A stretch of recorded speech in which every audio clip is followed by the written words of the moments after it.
What if I told you that the loudest people rarely win, and the quietest ones are already decades ahead of you? You've seen it everywhere, on social media, in offices, in business.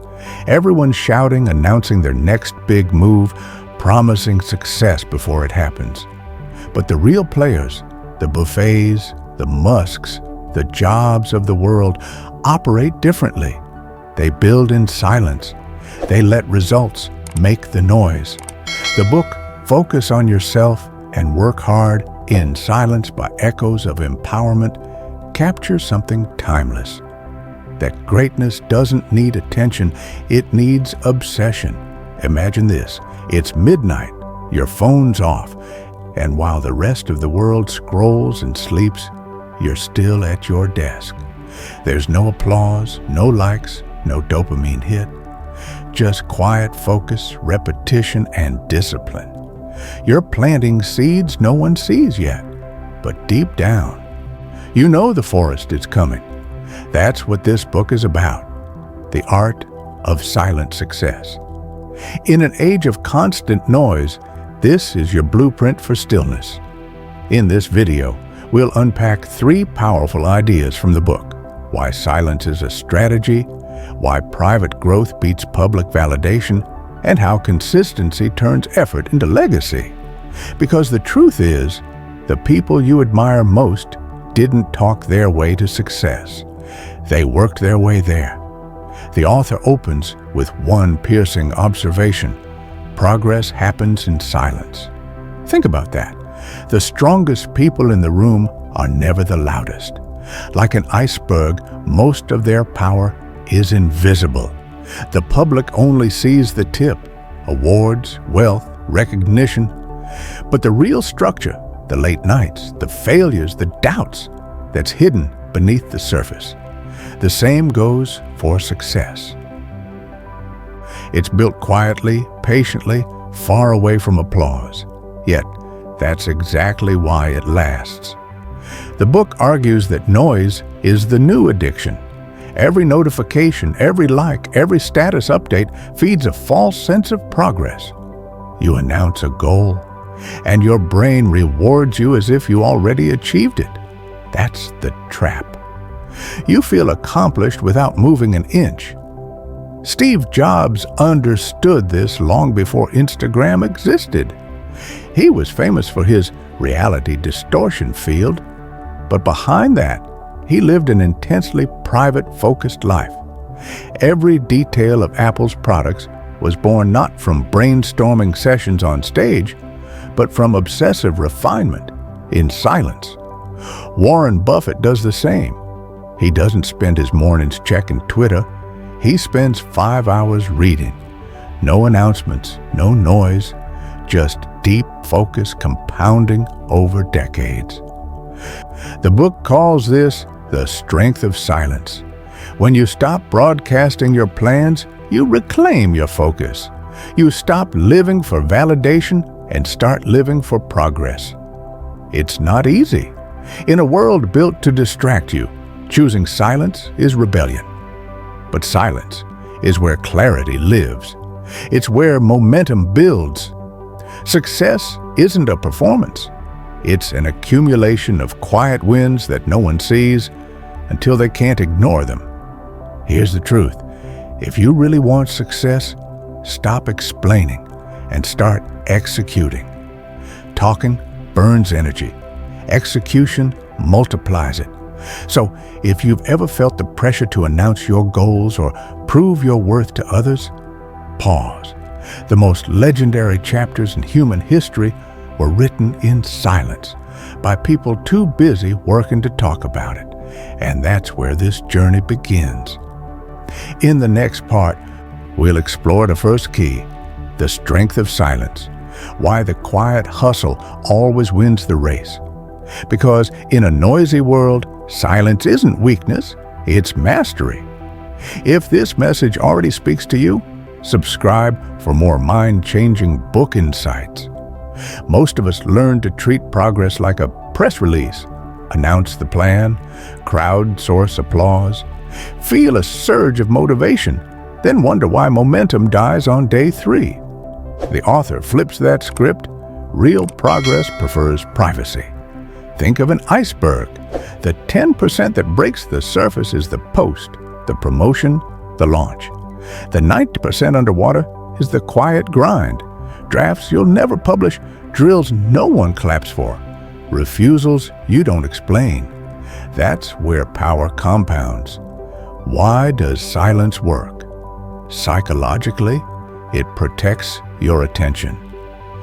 Studies in behavioral science show that public goal announcements can trigger a premature dopamine reward. Your brain gets the feeling of achievement without the achievement. It's like eating dessert before dinner. The appetite for the hard work drops. That's why the author insists, resist the urge to broadcast. Keep the appetite high. Let your best work arrive unannounced.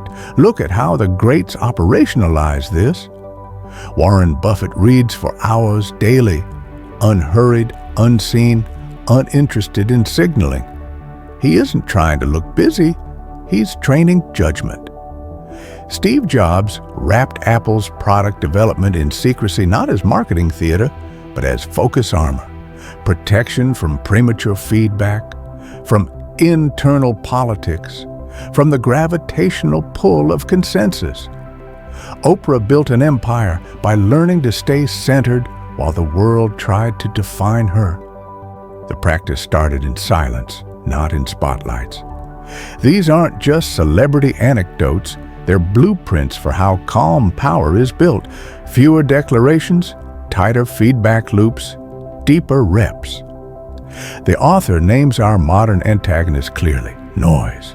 Noise is alerts, opinions, performative check-ins, and the invisible tax we pay for being available to everyone but ourselves. Noise fractures attention into confetti. Silence collects it back into a beam.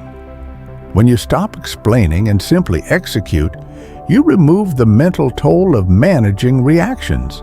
You don't have to win anyone over, you only have to win the next hour. Here's a simple test. If you need to talk about a goal to stay committed, the goal owns you. When you can work quietly for months with no external pat on the back, you own the goal. Quiet work is not about secrecy for its own sake. It's about sovereignty. It gives you room to change your mind without theatrics, to make mistakes without gossip, and to iterate without the pressure to defend version 1.0. Ray Dalio calls this an idea meritocracy.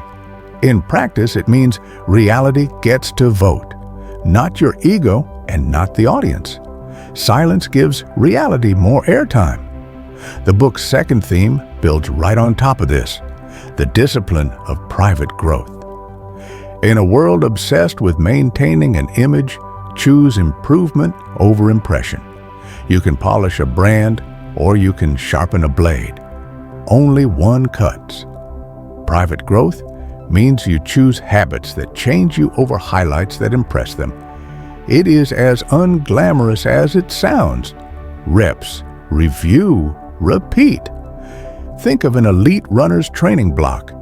There's no medal for Tuesday's tempo run. No applause for Sunday's long, slow miles. No viral moment for the yoga session that prevents next month's injury. But the block stacks capacity.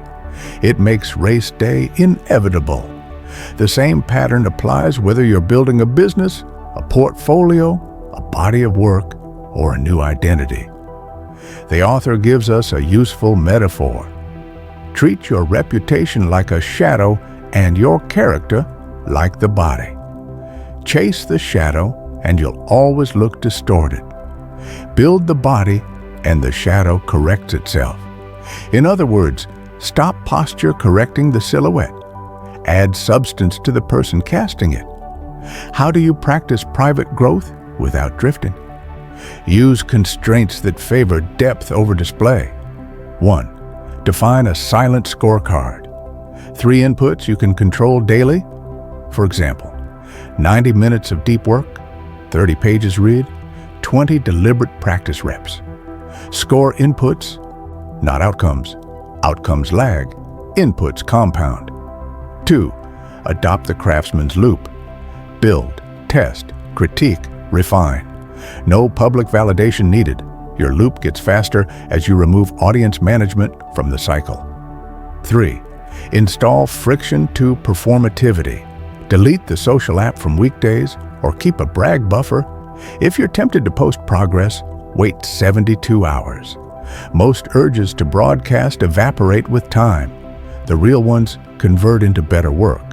There's also an emotional layer here the book addresses head-on. The urge to explain yourself. We explain to preempt criticism, to rent certainty from approval, to escape the discomfort of being misunderstood. But explanation is often a nervous tick, not a strategy. The author suggests adopting clean lines, short declarative statements that don't invite debate. I'm not available. That deadline doesn't work. I'm taking a different approach. Say the line and protect the silence after it. You'll feel an itch to add a because. Let it itch. You're training your nervous system to tolerate non-approval. That tolerance is a superpower. Here's where modern psychology sharpens the point. Carol Dweck's growth mindset is not about sunny optimism. It's about proof over performance. You don't need people to believe you're growing if you possess today's receipts. The pages annotated, the code shipped, the balance sheet updated, the miles logged. James Clear would call this identity-based habit building. Each quiet rep is a vote. Stack enough votes and your brain stops arguing with your future. The author uses a powerful image. Think of your future self like a long-term investor. Your today self can either be a day trader chasing attention spikes or a patient allocator, buying more of the behaviors that appreciate over decades. Buffett doesn't check the stock price every 5 minutes. He buys cash flows and reads. You don't check validation every 5 minutes. You buy capability and do reps. Let's get tactile. Private growth thrives on design, not willpower. Borrow from elite operators. Time block A Focus 3. 3 50-minute blocks of deep work before noon, phone in another room, browser closed. The morning belongs to your future self. The afternoon can handle the world. Use evidence journaling. End each day with 3 bullet points. What I executed, what I learned, what I'll adjust. No poetry, just receipts. In 3 months, that log becomes your confidence portfolio. Create input ceilings for noise, 1 20-minute window for social feeds, 1 for inbox triage. If it doesn't fit, it waits. Scarcity sharpens attention. The author also warns about a subtle trap, the identity leak. When you talk too much about your goals, you accidentally outsource them. The more other people recognize you for the goal, the less pressure you feel to become the person who can actually deliver it. That's why the book keeps returning to the mantra.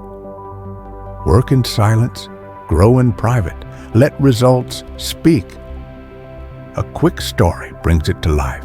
A founder I coached years ago had a habit of narrating every sprint on LinkedIn, screenshots, roadmaps, massive updates soon.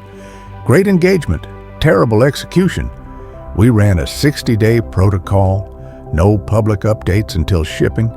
Internally, he cut status theater and doubled build time. The next quarter, his shipping cadence tripled. Same intelligence, same product, different signal. He stopped harvesting applause and started harvesting outcomes. People call this being mysterious. It's not. It's being metabolically efficient. You're redirecting energy from performance into production. That efficiency is what the author means by quiet edge. You don't get pulled into rebuttals, debates, or premature celebration. You keep your hands on the wheel. A line worth pocketing. Humility is not thinking less of yourself. It's thinking of yourself less so you can think about the work more. As your capacity rises, your voice can stay measured. The work will raise its own volume. Let's close this part with a practical pledge you can make today. For the next 30 days, no public promises, only private proofs. 3 daily inputs, logged. 1 weekly review, scheduled. 1 boundary phrase, practiced. If someone asks what you're building, smile. You'll see it when it's ready. Not coy, committed. In the next part, we'll tackle the engine that turns quiet effort into visible results. Consistency. How small, patient actions create an unstoppable compounding effect, and how to stay consistent when motivation disappears. If this resonates, subscribe for more mind-changing book insights, because the quietest changes in your routine often create the loudest changes in your life. There's a myth that transformation arrives in lightning strikes, 1 viral idea, 1 perfect plan, 1 lucky break. But in reality, transformation happens more like erosion. Slow, invisible, inevitable for those who keep showing up. The author calls this the compounding of quiet effort. And if there is one universal law in this book, it's this: consistency beats intensity every time. Consistency is what turns talent into mastery and good intentions into track records. In modern culture, we glorify bursts of hustle, but most people burn out before the results even start to appear. That's because consistency requires humility. It's the discipline to stay faithful to boring excellence long after the thrill fades. Think of how Warren Buffett became one of the richest men alive. It wasn't magic or innovation, it was compounding. He started investing at 11, built habits of patience, and stayed consistent for over 80 years. Today, more than 90% of his wealth was made after his 60th birthday. That's the math of compounding. The longer you stay in the game, the more the game starts to work for you. But the same logic applies to self-mastery. A single workout won't transform your body. A single investment won't secure your future. A single act of discipline won't change your life. But thousands of small, quiet repetitions will. The book offers a perfect metaphor. Success is like planting a tree. For months, the seed is invisible beneath the soil, and you'll doubt it's even alive. But with daily watering, unseen roots spread deeper. Then one day, the world calls it an overnight success. The truth? It was a silent, stubborn commitment all along. Every skill, every business, every transformation works the same way. You don't rise because of a single grand move. You rise because you kept tending what others forgot. But here's the problem. Our generation was trained for instant gratification. Social media makes patience feel like punishment. We crave visible proof that our effort is working. When it doesn't come, we quit. The author argues that most people don't fail because of lack of skill. They fail because they run out of patience one day too soon. That's why mastering consistency is like mastering faith. You must believe in results before you can see them. Behavioral science backs this up. In Atomic Habits, James Clear writes, "You do not rise to the level of your goals. You fall to the level of your systems." Meaning, goals are intentions, systems are proof. To win at anything, design systems that make consistency automatic. The book gives practical tools. Start small, reduce friction, and track progress. For instance, if you're trying to write a book, Don't aim for a chapter a day. Aim for 500 words. If you're trying to get fit, don't start with 2-hour workouts. Start with 20 minutes. The smaller the ritual, the greater the sustainability. The book connects this to finance beautifully. Most people chase high returns, but the wealthiest investors chase reliability. They prefer 8% forever over 80% once. Why? Because consistency compounds and volatility destroys. The same applies to your work ethic. You can sprint for 3 months or endure for 3 decades. Guess which one quietly wins? But staying consistent requires emotional mastery. You'll wake up some days and feel invisible. No likes, no feedback, no progress. The temptation to announce your struggle or seek validation becomes strong. That's when the author reminds you, discipline is doing what needs to be done, even when no one claps for it. Think about Kobe Bryant's 4 a.m. workouts. Nobody was watching, but those silent hours built a legend. He once said, "Everything was done in the dark. The lights just showed the results." That's the power of consistency. To stay consistent, you must detach from the scoreboard. You can't watch the tree grow by digging it up every morning. Focus on the work, not the outcome. In psychology, this is known as delayed return environment adaptation. Our ancestors hunted and saw results instantly. We now live in a delayed return world. Results arrive months or years later. Success demands you upgrade your emotional software to match that reality. The author offers a method called the 3-block rule. Pick 3 micro actions you'll complete every day, no matter what. Small enough to finish even on bad days, meaningful enough to move the needle.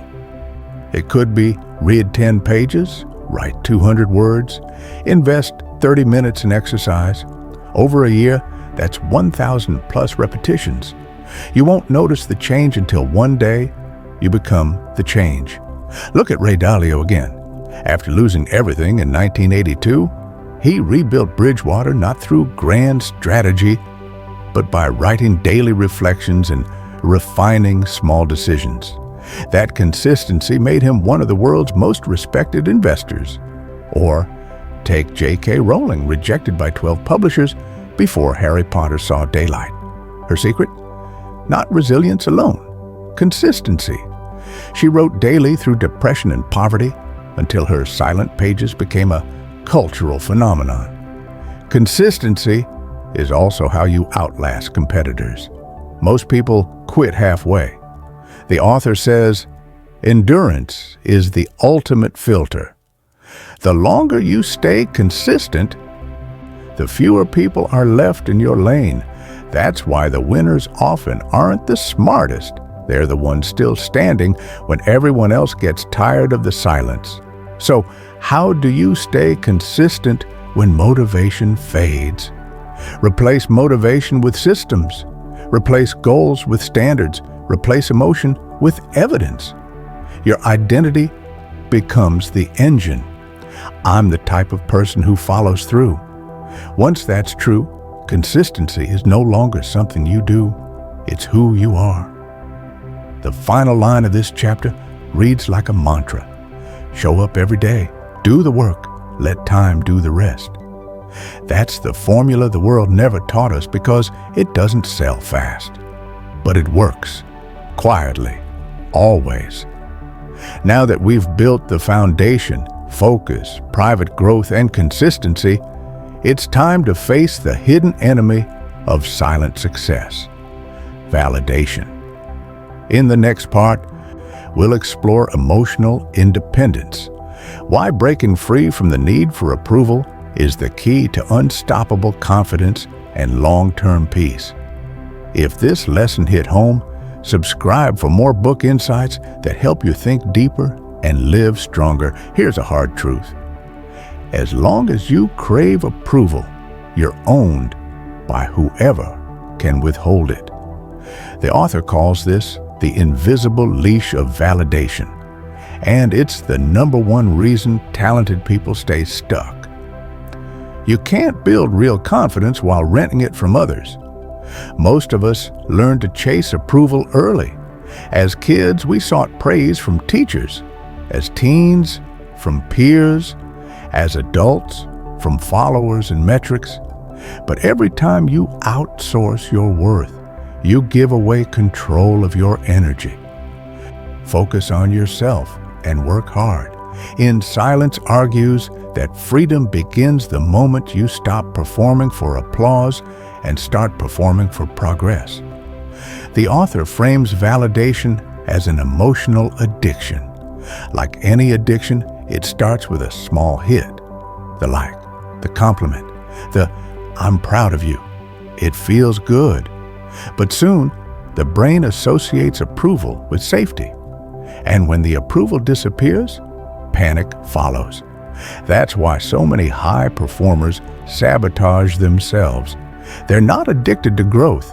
They're addicted to being seen growing.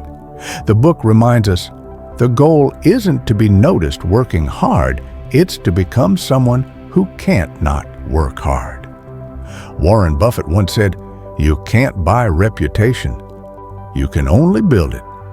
But what he didn't add is that reputation isn't built by convincing people. It's built by being consistent long enough that proof accumulates. Buffett doesn't seek attention. He seeks accuracy. His peace comes from knowing his decisions make sense even when no one else agrees. That's emotional independence in action. To master it, you have to shift where your self-worth comes from. Most people build their identity like a stock price, volatile, reactive, changing with every piece of feedback. The emotionally independent build it like a bond, steady, long-term, built on yield, not hype. When you rely on inner validation, you stop swinging between pride and shame. You stay steady. That's what allows silent achievers to keep moving when others freeze under judgment. The author uses a striking metaphor. Imagine a sculptor chiseling a statue in solitude. No one claps after each strike. Dust covers the floor. The stone looks crude for months, but the sculptor doesn't stop because the vision is internal. Emotional independence is like that, trusting the process even when the results aren't pretty yet. That's what separates artisans from amateurs. Faith in their unseen progress. But how do you actually build that faith? The book gives 3 principles. First, detach praise from progress. Praise is pleasant, but not proof. If you start optimizing for applause, you'll subconsciously alter your work to earn it. You'll water down your edge. The best creators, musicians, writers, founders often face ridicule before recognition. Think of Elon Musk.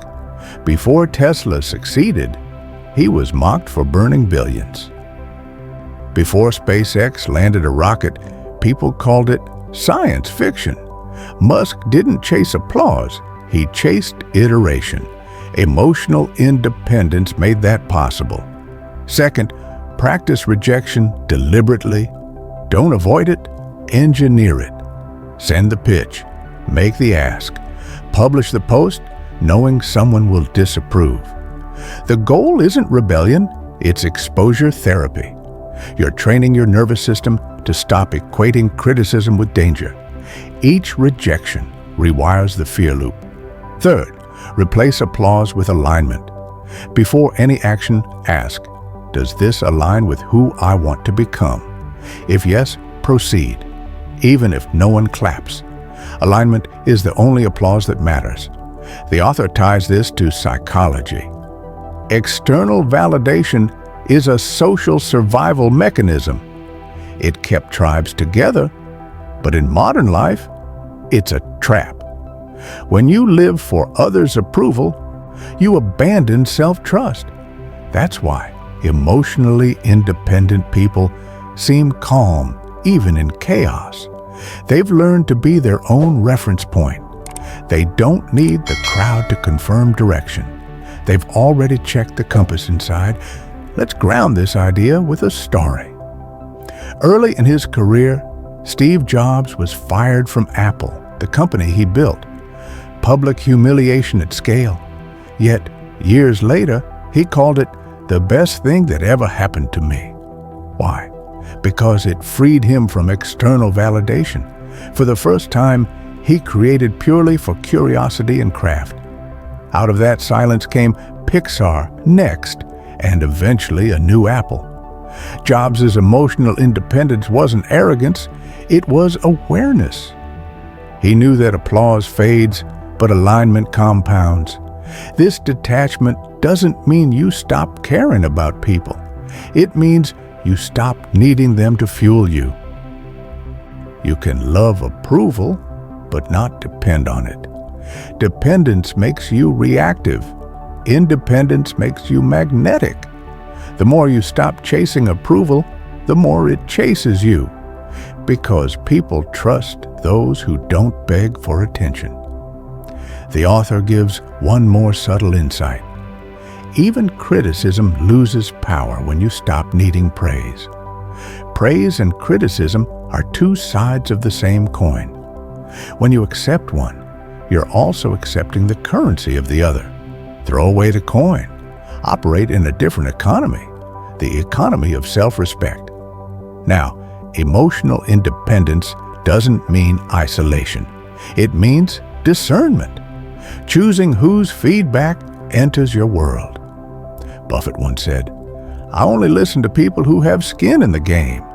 Follow that. Feedback from spectators is noise. Feedback from practitioners is calibration. Know the difference. Here's a daily exercise the author suggests. Before bed, ask yourself 3 questions. Did I act from alignment or approval today? Did I need to explain my path to anyone? Would I still do what I did if no one knew about it? If you can answer yes to the last one, you're winning. That's what real freedom feels like. The ability to keep going without an audience. And that brings us to the next stage of silent success. When you're free from needing validation, you finally have the energy to stay consistent for decades.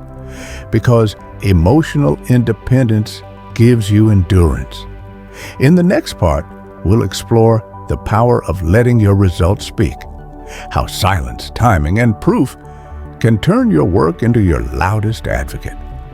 If this message resonated, subscribe for more book reviews that help you build the mindset of unshakable independence, because once you master silence, you'll never need permission again. Most people talk to be believed. The rare few work so well that belief becomes irrelevant. This is the philosophy behind silent success. The idea that you never argue with skeptics. You simply let time settle the debate. The author calls it the art of unspoken greatness. It's the mindset of people who know that credibility isn't declared, it's demonstrated. In a culture obsessed with announcing every move, this idea feels almost rebellious. But look closer at history, and you'll notice something. Every person whose name still matters today mastered this principle. Einstein didn't go on a speaking tour before publishing the theory of relativity. He worked in silence for years as a patent clerk. His equations spoke for him. Steve Jobs didn't hype the iPhone months in advance. He simply unveiled it. And the silence before that moment made the reveal thunderous. Warren Buffett doesn't convince investors with slogans. His compounded returns do all the talking. Why does this approach work so powerfully? Because silence amplifies proof. When everyone else is broadcasting intentions, the quiet achiever builds evidence, and evidence is undefeatable. You don't have to defend it, it defends you.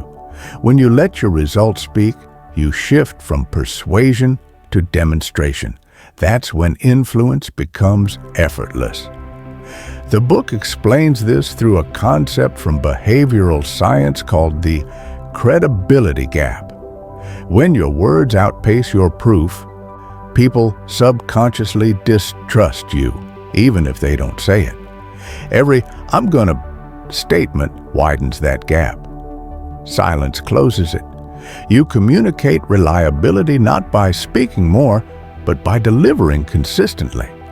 The author gives a powerful analogy. Think of thunder and lightning. Lightning always comes first. Thunder just follows to announce what already happened. Be the lightning. Let your results make the noise. But letting results speak isn't just a strategy, it's a psychological discipline. It requires patience because results take time to mature. It also requires restraint because ego loves shortcuts to recognition. The quiet achiever must learn to delay gratification on applause, trusting that when the work is undeniable, acknowledgement is automatic. This mindset turns into what the book calls invisible leverage. When you stop broadcasting progress, you conserve energy. You don't waste hours defending ideas or chasing claps.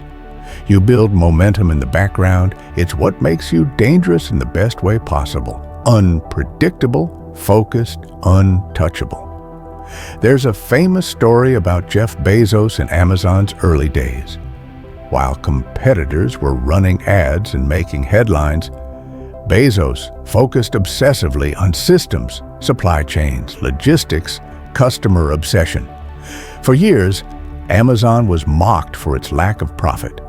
But when the results finally surfaced, the same people who doubted him had no arguments left. Results are undefeated because they silence both critics and hype. The author contrasts this with the modern tendency to overshare progress. Every time you post a goal, your brain releases dopamine, tricking you into feeling you've already achieved something. It's called premature satisfaction.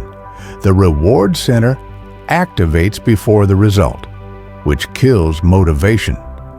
When you keep your ambitions private, you starve that illusion and feed execution. Another psychological insight: when others know your plans, they project expectations on you. That pressure alters your choices. Suddenly, you're not building from authenticity, you're performing for optics. Letting your results speak frees you from that distortion. It's not secrecy, it's sovereignty. The author offers 3 rules for mastering unspoken greatness. Rule 1: don't explain your plans. Explain your principles. When people ask what you're working on, share why you do it, not what you're doing. The why builds trust without exposing strategy.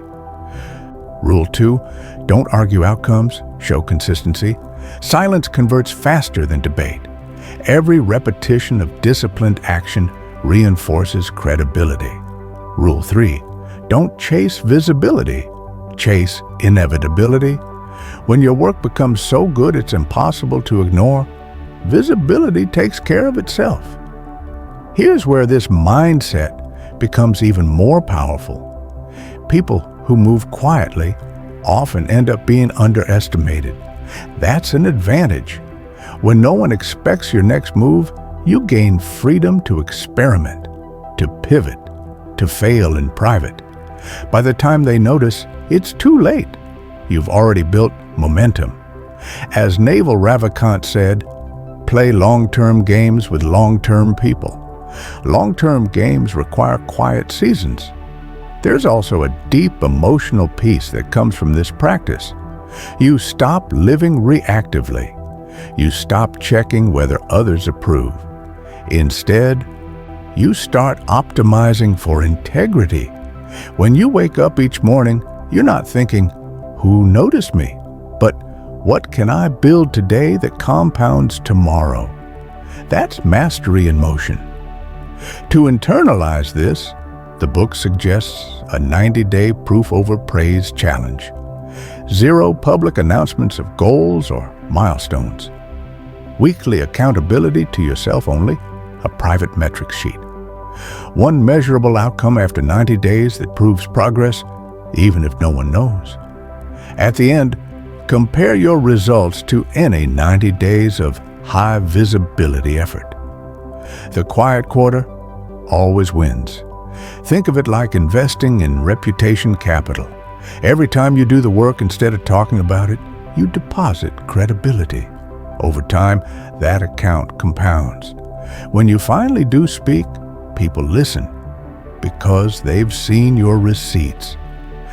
The author ends this chapter with a line that could be framed on your wall.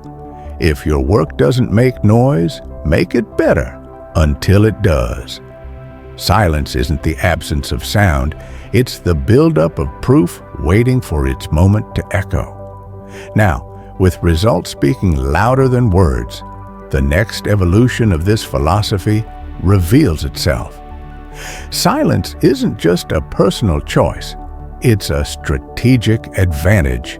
In the next part, we'll explore the hidden advantage of working quietly, why staying off the radar often leads to the most powerful breakthroughs. If this perspective is reshaping how you think about success, subscribe for more book breakdowns that turn wisdom into advantage. Because in the age of noise, focus is your final frontier. Here's the paradox. The more you talk about your goals, the less power they hold. Every time you explain your next move, you surrender leverage.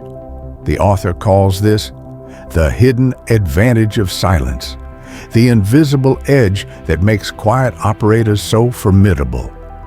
In a world obsessed with attention, discretion has become the ultimate differentiator. Because what people don't see, they can't predict. What they can't predict, they can't control.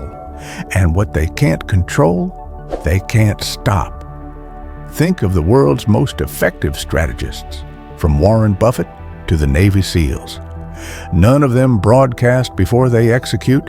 The SEALs have a saying, move quietly, strike decisively.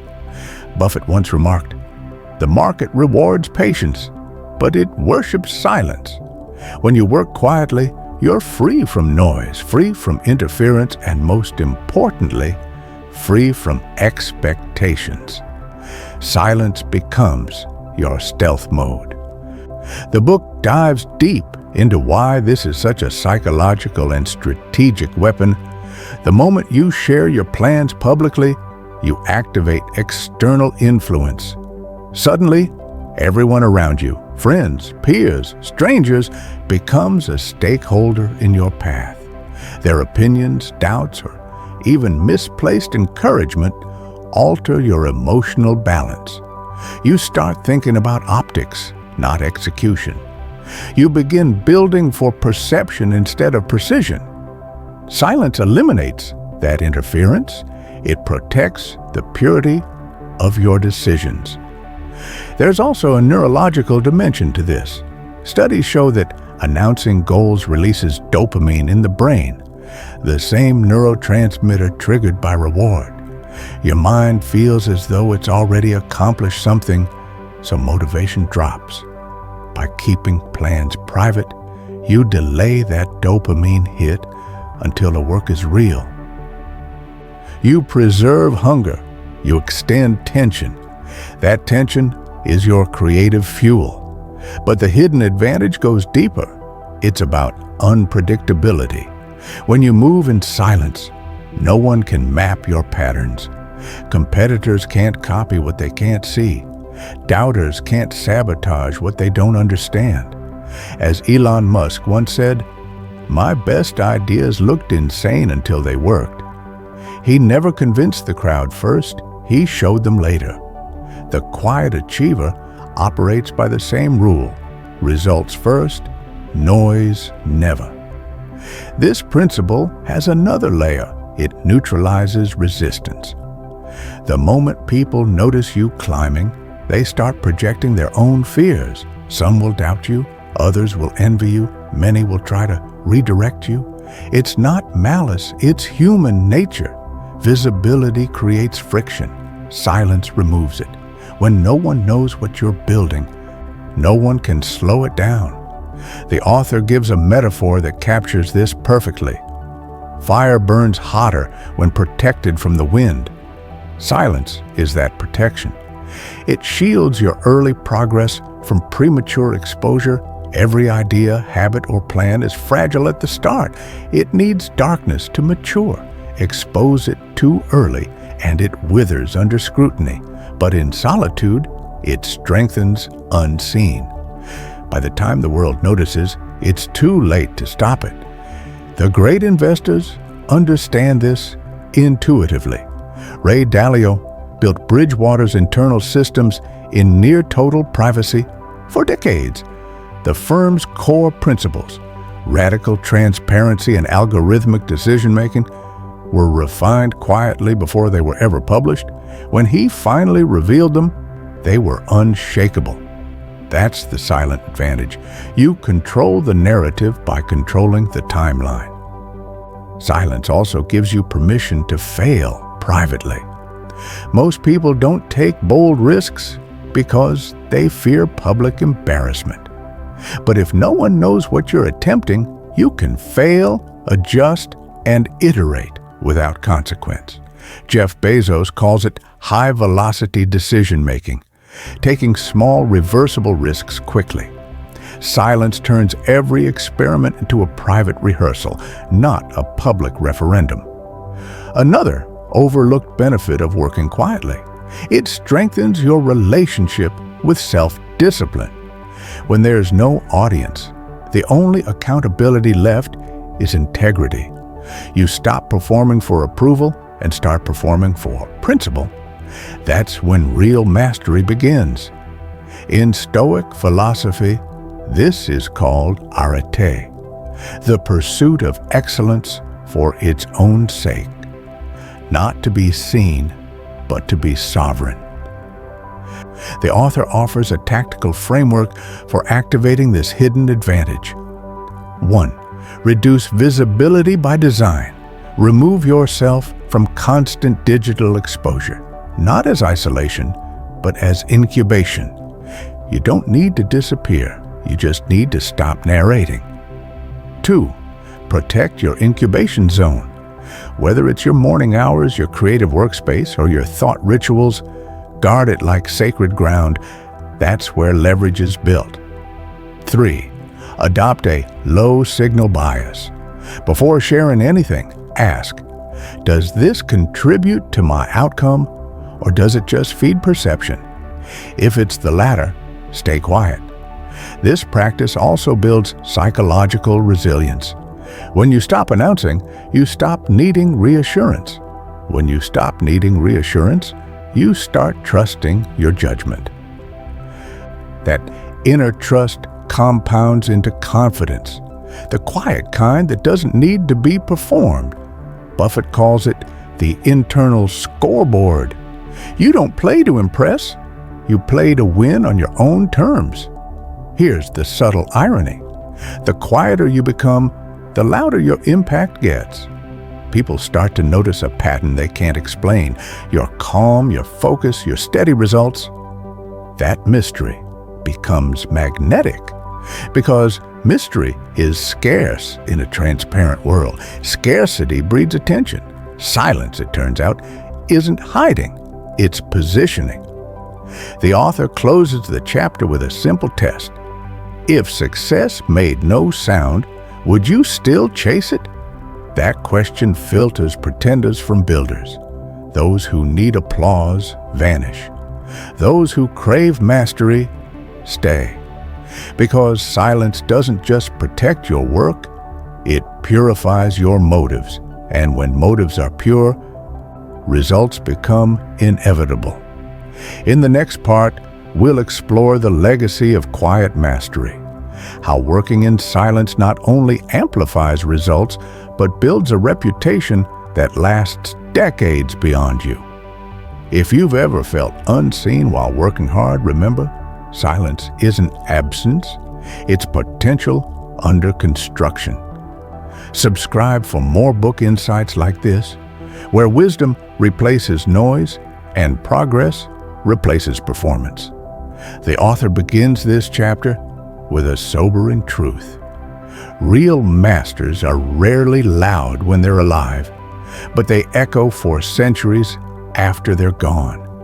The world forgets those who sought attention, but it immortalizes those who sought mastery. The difference lies in focus. Attention fades, excellence compounds. Focus on yourself and work. Heart and Silence calls this the legacy of quiet mastery, the highest form of success one can achieve. True mastery isn't about recognition, it's about refinement. The book reminds us, visibility is temporary, skill is eternal. Social media rewards the loudest, but history rewards the most consistent.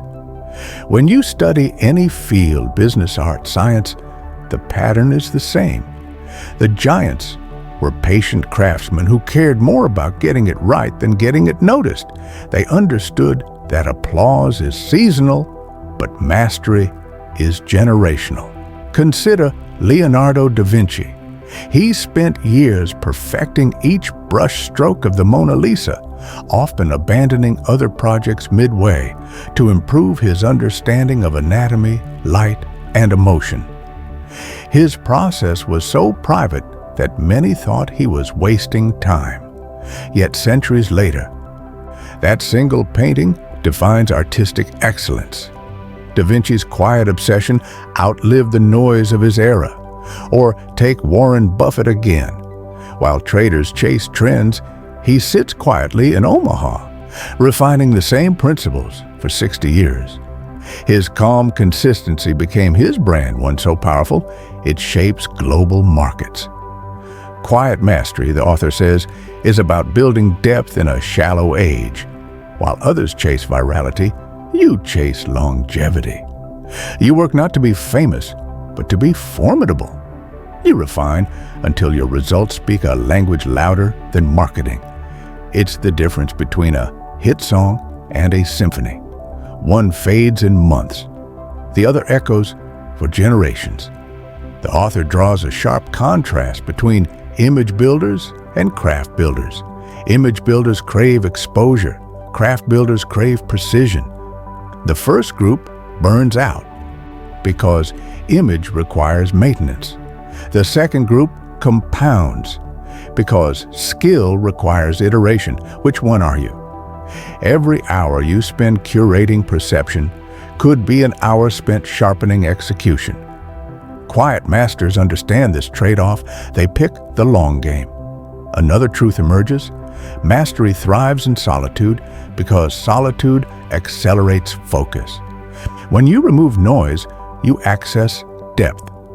This is what psychologists call flow state, that immersive zone where hours disappear and your best ideas emerge. Mihaly Csikszentmihalyi's research shows that people in flow aren't performing for anyone. They're fully absorbed in creation. That's what Da Vinci felt with his brush, what Kobe Bryant felt in the gym, what Buffett feels with his numbers. Flow doesn't require an audience. In fact, an audience breaks it. But quiet mastery isn't just about skill, it's about self. When you stop seeking validation, you become internally aligned. You no longer chase success for status, you pursue it for satisfaction. That alignment creates integrity, and integrity builds legacy.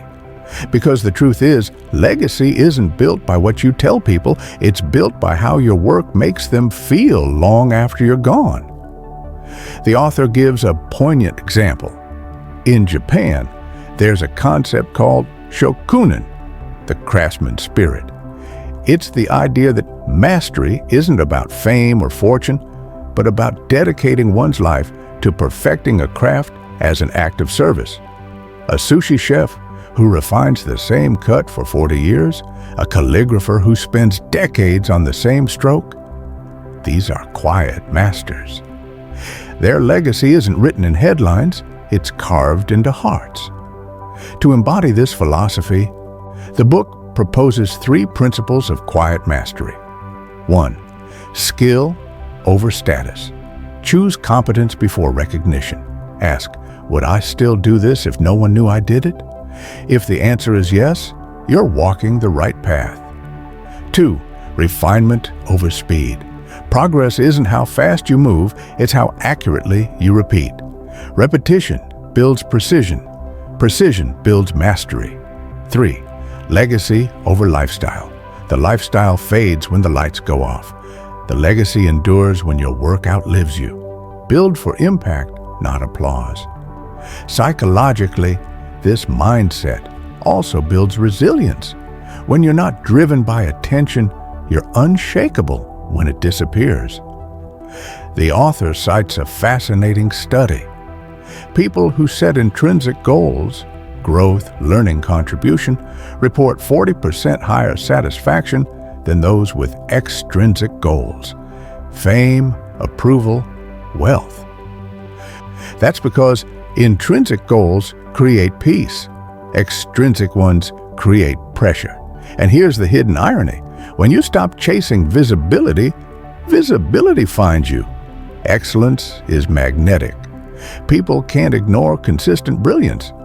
Buffett didn't pitch CNBC. CNBC chased Buffett. Kobe didn't ask for cameras. Cameras followed Kobe. Quiet mastery isn't about hiding. It's about building so well that discovery becomes inevitable.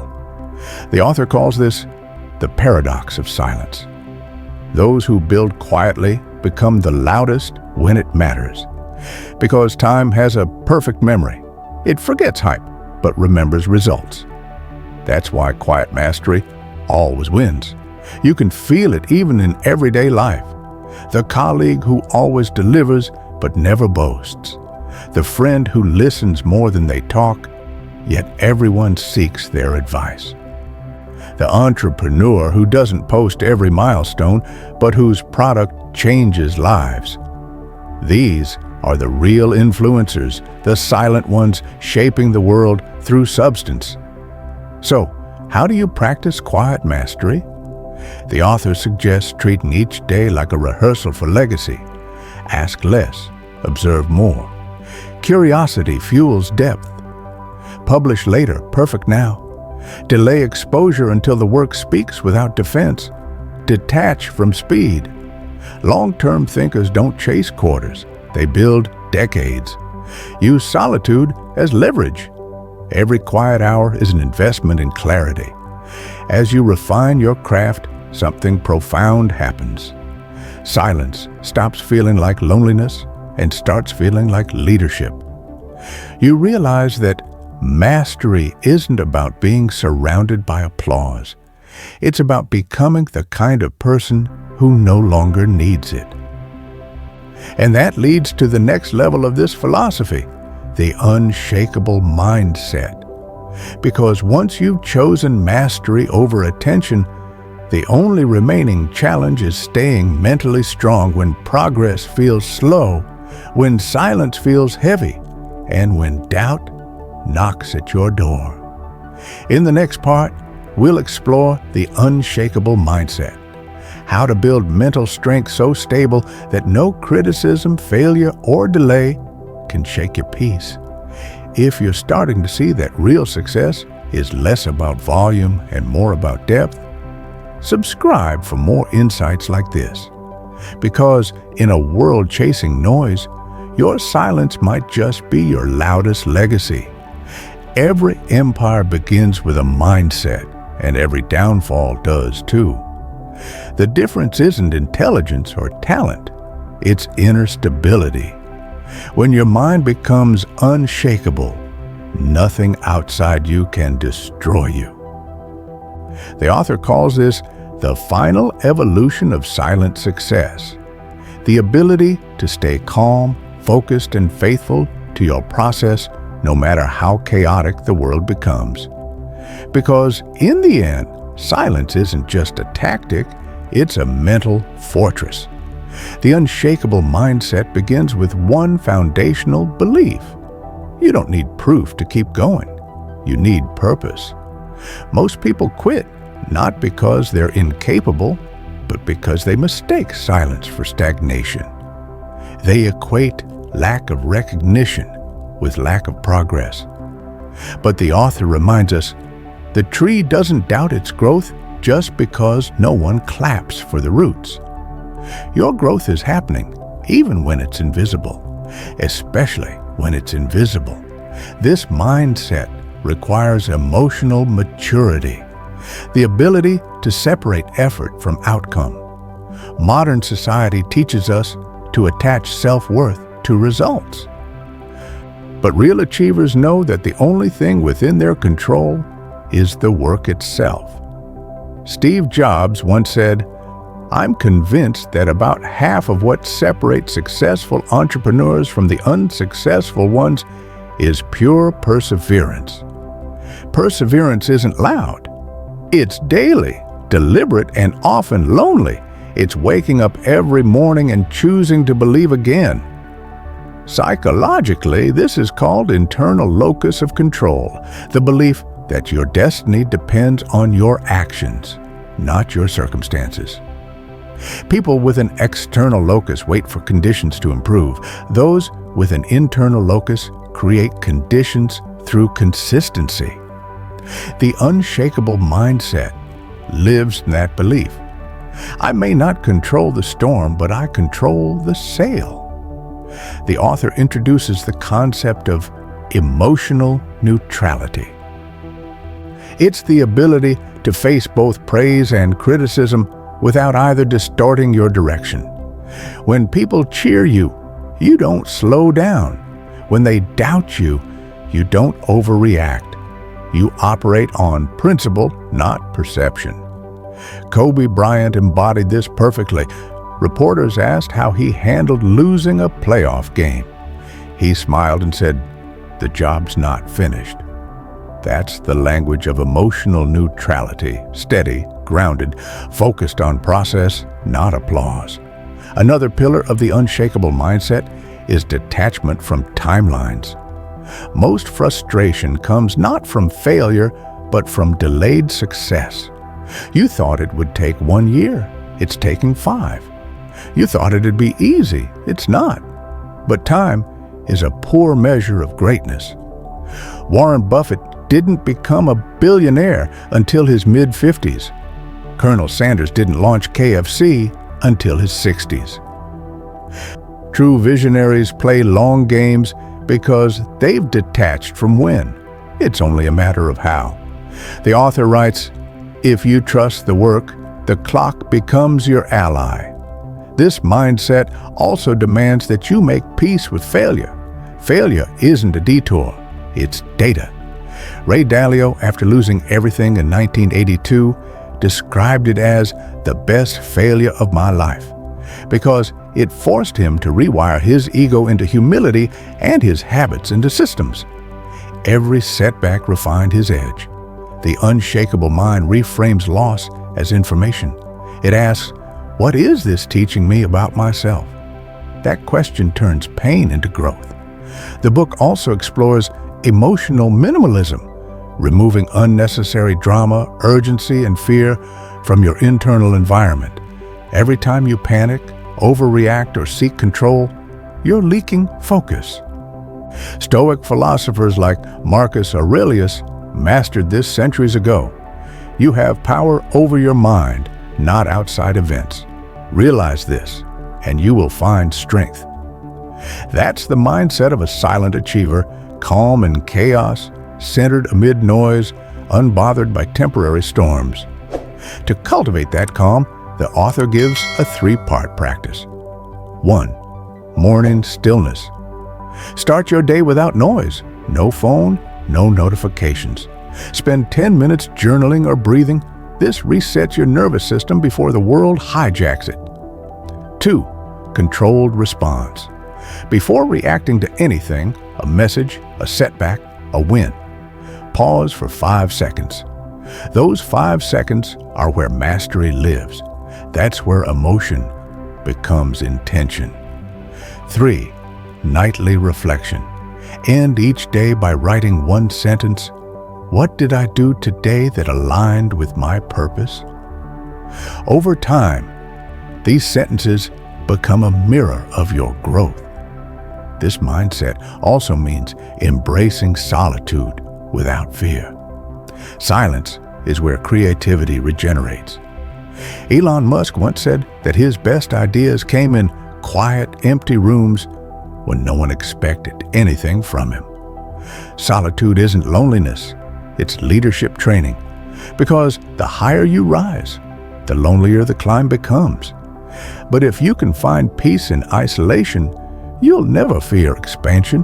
The unshakable mindset also rewires your relationship with control. You realize that control isn't about dominating outcomes, it's about mastering reactions. Buffett doesn't panic during market crashes because his horizon is decades, not days. That's why silent achievers rarely burn out. They see setbacks as scenes, not stories. The movie's not over until you decide it is. And here's the paradox. Once you stop needing certainty, you become unstoppable. Fear loses its grip because uncertainty no longer threatens you. It energizes you. You start seeing silence not as emptiness, but as a sacred gap between effort and reward. That gap is where transformation happens. The author closes the chapter with this reflection. When you no longer need the world to believe in you, the world will start to. Because people can sense peace. They can feel when someone has built something unshakable inside. It's magnetic, not because it's loud, but because it's real. So, let's bring it home. The final lesson in this journey is about patience, the ultimate test of the silent achiever. Because while consistency builds momentum and mindset builds resilience, patience builds destiny.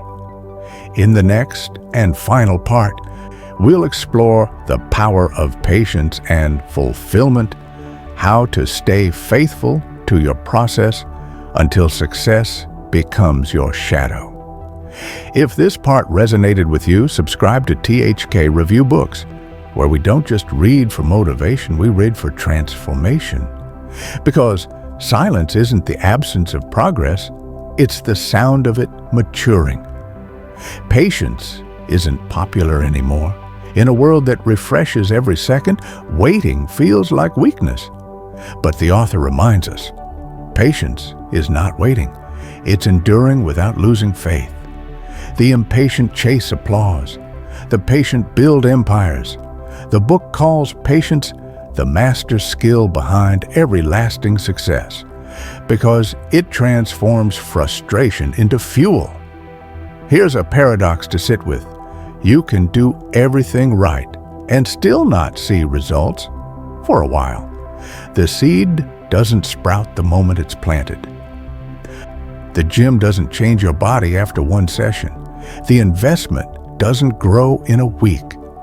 But that's the silent phase where momentum is forming underground. The impatient quit right before breakthrough. The patient persist until the invisible becomes visible. The author writes, the difference between success and almost success is often just one more season of silence. This idea plays out everywhere in nature and business. Bamboo grows underground for years before it shoots upward 90 feet in a single season. Warren Buffett spent decades compounding before anyone noticed his genius. Even Apple, once on the verge of collapse, spent years in quiet reinvention before the iPod changed the world. Greatness matures in private, then explodes in public. Behavioral finance expert Morgan Housel calls this the time illusion. Most people underestimate how slow success starts and how fast it compounds later. The curve looks flat for a long time, then exponential. But you'll never see the curve bend if you keep quitting during the plateau. Patience is staying consistent through that flat line, because the flat line is where character, confidence, and clarity are built. The book breaks patience into 3 forms. 1. Temporal patience, trusting time. You stop asking, when will it happen? And start asking, what can I control today? This shift kills anxiety and revives focus. 2. Emotional patience, trusting peace. You stop rushing to feel accomplished. You let calmness replace urgency. This is how you sustain long-term effort without burnout. 3. Strategic patience, trusting sequence. You stop trying to do everything at once. You master stages in order, foundation first, then exposure, then scale. Buffett's favorite quote captures this perfectly. You can't produce a baby in 1 month by getting 9 women pregnant. Timing matters. The impatient treat life like a slot machine. The patient treat it like a vineyard. You can't rush ripening. You nurture, water, prune, and let nature handle the schedule. That's what the author means by working faithfully in silence. It's a daily commitment to the unseen. One of the most powerful stories in the book is about a woman named Sarah Blakely, founder of Spanx. She spent years hearing no from investors. Every rejection hurt, but she used each one to refine her pitch. She didn't announce her failures on social media. She turned them into iterations. When Oprah finally endorsed Spanx, people called her an overnight success. It took her 7 years to earn that night. Patience also prevents burnout. The fastest way to destroy your dream is to sprint every day expecting instant results. The author calls it the microwave mentality, wanting transformation on demand. But mastery is more like slow cooking. It's heat applied over time that makes the flavor deeper. Fast success fades because it skips the stage of foundation. True success lasts because patience builds roots. There's a spiritual element too. Patience is proof of faith, not in luck, but in logic. You've done the math, built the system, and now you let time do its job. Buffett trusts compound interest. Artists trust the creative process. Disciplined minds trust the compounding of skill. Every form of mastery is a faith in delayed rewards. The book gives a practice called the 3-year rule. Choose one pursuit, career, health, or craft, and commit without public updates for 3 years. Work, track, and refine. When you finally emerge, you'll have something uncopyable. Because while others chase quarterly results, you'll have built a timeless foundation. That's the kind of patience that separates amateurs from architects. And here's the deeper reward. Patience teaches fulfillment. Fulfillment isn't relief from waiting, it's joy during waiting. It's the calm knowing that you're exactly where you should be. Fulfillment is what the author calls the quiet wealth of peace. You stop sprinting for external goals because you've already found internal stability. You realize success is not a destination. It's the rhythm of disciplined days. This shift changes everything. You stop comparing timelines because you know every life blooms at its own pace. You stop chasing speed because you realize endurance is rarer. You stop needing validation because the process itself becomes your proof. The book says, once you fall in love with the process, the outcome becomes inevitable. There's also humility in patience. It reminds you that time is a partner, not an enemy. That delays aren't denials, they're preparation. Every setback is refining your readiness. Patience is faith wearing work boots. To anchor this mindset, the author offers a simple mantra. I don't chase timing. I build trust. Say it daily. Trust the work. Trust the wait. Trust the compound effect of invisible effort. Because eventually, patience pays every debt. And when it does, you'll discover what the final chapter calls quiet fulfillment, a kind of success that doesn't need to be celebrated because it's already satisfying. It's the peace of knowing you built something real, something yours, something timeless. In the final part, we'll explore the legacy of silent success, how to live a life that speaks long after you stop talking, and why fulfillment, not fame, is the truest form of wealth.